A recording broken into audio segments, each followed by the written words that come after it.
Pernah kepikiran nggak sih kalau nasib kita buat dapat bantuan sosial dari pemerintah atau beasiswa anak itu bisa jadi cuma ditentuin sama satu angka aja? Sebuah angka yang mungkin kita bahkan nggak pernah tahu. Nah, hari ini kita akan bedah tuntas angka misterius penentu nasib ini. Bayangin deh, mungkin Anda pernah ngalamin sendiri atau paling nggak dengar cerita dari tetangga. Bantuan yang selama ini jadi andalan, tiba-tiba aja stop. Nggak ada pemberitahuan, nggak ada penjelasan. Pasti kesel banget kan rasanya, dan langsung bertanya-tanya. Loh, ini kenapa? Apa yang salah? Jawabannya, kemungkinan besar ada di satu kata yang mungkin terdengar asing di telinga kita. Desil. Yups, kata ini mungkin jarang kita dengar, tapi percaya deh, pengaruhnya besar banget. Yuk, kita kupas bareng-bareng, apa sih sebenarnya desil itu? Oke, jadi apa itu peringkat desil? Kita masuk ke bagian pertama untuk ngebongkar konsep yang super penting ini. Gampangnya gini deh, bayangin seluruh penduduk Indonesia itu diurutin dalam satu barisan super panjang, dari yang kondisi ekonominya paling sulit sampai yang paling mapan. Nah, barisan panjang itu terus dibagi jadi 10 kelompok yang sama besar. Itulah yang namanya desil. Kinda-like tangga kesejahteraan gitu, ada 10 anak tangga. Nah, ini nih yang penting banget buat kita ngerti. Aturannya simple. Makin kecil angka desilnya, berarti makin rendah tingkat kesejahteraannya, dan makin tinggi prioritasnya buat dapat bantuan. Desil 1 itu yang paling diprioritaskan. Terus desil 2, 3, sampai 4. Program kayak PKH, BPNT, atau KIP kuliah itu target utamanya ya kelompok ini.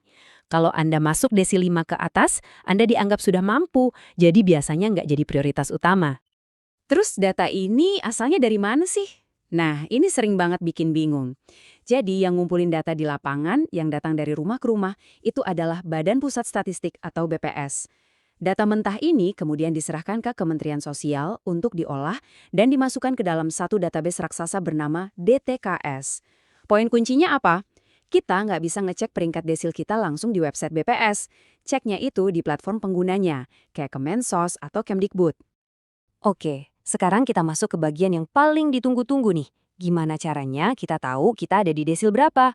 Yuk, kita lihat langkah-langkah praktisnya. Buat kalian nih, para calon mahasiswa yang lagi berjuang buat KIP kuliah, caranya lumayan gampang. Coba deh buka situs KIP kuliah, terus login pakai akun yang sudah kalian buat. Biasanya di bagian biodata atau dashboard, kalau data NIK kalian memang terdaftar di DTKS, bakal langsung muncul keterangannya. Misalnya terdata di DTKS, desil 2, kalau angkanya 1-4, wah peluang lolosnya besar banget. Nah, kalau buat bansos umum, caranya agak beda. Kita bisa pakai aplikasi resmi cek bansos dari Kemensos. Emang sih di aplikasi ini nggak ada tulisan gede, desil Anda adalah 2, misalnya. Tapi kita bisa lihat dari indikasinya. Kalau pas dicek nama Anda muncul sebagai penerima aktif PKH atau BPNT, itu udah jadi pertanda kuat kalau Anda ada di desil prioritas, kemungkinan 1 atau 2. Kalau dapat PBIJK atau KIS gratis, kemungkinan besar Anda ada di desil 1-4. Tapi gimana ceritanya kalau bantuan tiba-tiba stop? Atau kita ngerasa pantas dapat tapi kok nggak pernah terdaftar? Nah, disinilah masalahnya sering muncul. Data yang nggak sinkron sama kenyataan di lapangan. Pertanyaan ini kayaknya mewakili banget ya perasaan banyak orang. Rasanya tuh nggak adil aja gitu. Kondisi ekonomi lagi susah-susahnya atau bahkan makin parah. Tapi di sistem statusnya malah dianggap sudah mampu. Apa yang sebenarnya terjadi? Kenapa sih data ini bisa salah? Ada beberapa kemungkinan. Bisa jadi datanya udah basi. Misalnya survei terakhir dilakukan setahun lalu pas Anda masih kerja. Sekarang udah kena PHK. Atau ya human error, petugas salah input data. Bisa juga kita baru aja kena musibah tapi belum lapor ke aparat desa. Bahkan, hal yang kelihatannya sepele kayak ada motor warisan yang udah nggak dipakai di rumah bisa aja kecatat sebagai aset dan bikin peringkat kita jadi naik. Ya, harus kita sadari juga, data kita ini kan cuma satu titik kecil di dalam sebuah sistem nasional yang super kompleks dan dinamis. Jadi, wajar kalau sesekali ada yang miss atau nggak sinkron. Namanya juga sistem raksasa. Tapi yang paling penting adalah kita harus tahu kalau ada kesalahan itu bisa dan harus diperbaiki. Dan ini dia bagian solusinya. Jangan cuma diam dan pasrah. Ada kok langkah-langkah konkret yang bisa kita lakuin buat benerin data. Yuk kita bahas caranya satu persatu.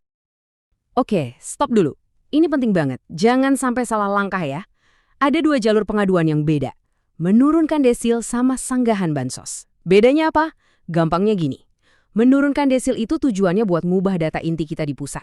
Ini kita lakukan kalau peringkat kita ketinggian, misal desil 5 padahal kondisi kita miskin. Kalau sanggahan bansos itu kita lakukan kalau peringkat desil kita udah bener, udah rendah. Tapi kok tetap ditolak dari satu program bantuan tertentu. Beda tujuan, beda jalur. Kalau mau lewat jalur online, bisa pakai aplikasi cek bansos tadi. Di sana ada menu namanya usul sanggah. Tinggal isi aja formulirnya, jelasin kondisi kita sejujur-jujurnya, dan upload bukti-bukti pendukung. Tapi ada catatannya nih, ingat ya, menu ini nggak buka setiap hari. Biasanya cuma aktif di periode tertentu setiap bulan, seringnya sih antara tanggal 15 sampai 25. Jadi harus rajin ngecek. Kalau lebih sreg datang langsung, bisa juga kok. Mulainya dari mana? Dari yang paling dekat, Pak RT atau RW. Sampaikan keluhan kita, bawa dokumennya yang lengkap. Nanti dari sana, usulan kita akan dibawa ke forum resmi desa yang namanya Musyawarah Desa atau Musdes. Kalau di forum itu disetujui, baru deh datanya akan dikirim berjenjang ke atas sampai ke sistem pusat. Nah, proses benerin data ini emang butuh sabar ya. Nggak bisa langsung jadi besok. Kita lihat di sini, ada beberapa tahapan yang harus dilewati. Mulai dari berkasnya diverifikasi, terus nanti ada petugas yang datang ke rumah, divalidasi dinas sosial, sampai akhirnya datanya sinkron di sistem nasional. Totalnya bisa makan waktu antara 1,5 bulan sampai 3 bulan. Jadi kuncinya sabar, dan kalau perlu ditanyakan progresnya secara berkala. Oke, kita sampai di bagian akhir. Dan ini pesan yang paling penting dari semua ini. Memastikan data kita akurat itu bukan sekedar permintaan, tapi itu adalah hak kita. Jadi, ada 3 hal yang wajib kita ingat. 1. Pahami posisi Anda. Ngerti apa itu desil dan dampaknya buat kita. 2. Jangan pasif, proaktif cek status kita secara berkala. Dan 3, ini yang paling penting. Kalau datanya salah, jangan diam saja. Anda punya hak dan punya cara untuk memperbaikinya. Kutipan ini benar-benar merangkum semuanya. Ini bukan soal ngakalin sistem ya, sama sekali bukan. Ini soal keadilan. Soal memastikan sistem itu bisa melihat kondisi kita yang sebenarnya, supaya bantuan bisa sampai ke tangan yang benar-benar membutuhkan. Dan sebagai penutup, pertanyaan ini buat kita semua renungkan. Coba bayangin deh, kalau setiap dari kita sama-sama peduli dan memastikan data kita masing-masing akurat, apakah ini nggak bakal jadi langkah besar untuk mewujudkan sistem bantuan sosial di Indonesia yang jauh lebih adil, lebih efisien, dan benar-benar tepat sasaran?